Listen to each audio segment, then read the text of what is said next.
for this exchange rate, I'm not a big fan of discussing it. But I tell people, don't follow trend, follow the fundamentals. A lot of people say, oh, the dollar is 180, it's 190. No. What is the fundamental of the Nigerian economy? And you don't think anything has changed? Nothing is changing. From the Buhari era and up to now, almost a year into the Tinubu government. Nothing is. What is changing in the fundamental is that the appetite for by young Nigerians will continue to increase. A young population, they will buy electronics, they will buy phones, they are going to travel, they're going to go to school. So definitely the demand for FX will keep increasing, because you are not a China or Japan, which by culture is a saving culture. We are a loud culture. We are a spending culture. We're spending people. So we're spending people. Out of nothing. Yeah. We keep spending. We keep spending. You see someone would start and say his daddy that 10, 20 years ago, he would open a tent, he would still want to do party, he want to do party. So that's who we are. So definitely there will always be pressure to take in foreign goods. Either we like it, either we refine oil. Well, I mean, you ask yourself, what are we really producing? So it's a question of production.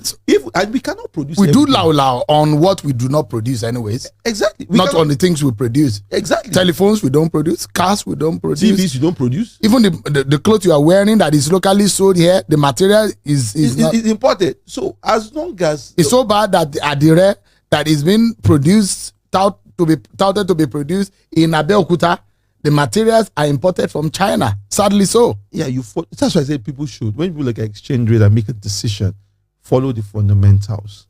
And the fundamentals is that we have to be a productive economy. Oil exports, non-oil exports. All of that has to happen. Even if we dip down on our imports, which would happen, but it's going to balance out, because the FX you are earning from export of crude, you now give that same crude to Dangote to produce. You're not going to get that FX in dollars anymore. We're not going to sell oil to Dangote in dollars. You're only selling. Are you sure that Dangote will not want to receive FX? Because, I mean, he got most of the loans in FX anyways. And at the end of the day, if we sell, because Dangote is going to sell there at the end of the day in Naira, at the end of the day, Dangote will also want to pay back his loan in FX. Let's not forget, he also has a family office in the US, which means he has to start, talking some things away. So we are only deceiving ourselves. If the only way out, every economy is locked in a battle to produce.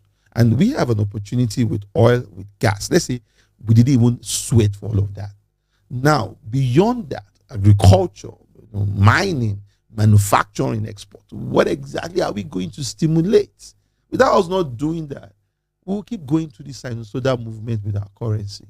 But Goldman Sachs, the analyst there, have said that with the trajectory and the performance of the Naira, they predicted in February that the Naira will strengthen to about 1,200 per dollar this year. And they are saying that they see it potentially advancing beyond that level after a raft of measures by the central bank.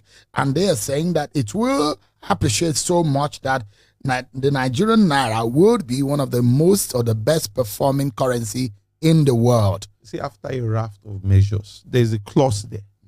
What measures are we doing? But the CBN had come out to say the Nigerian Naira is best performing.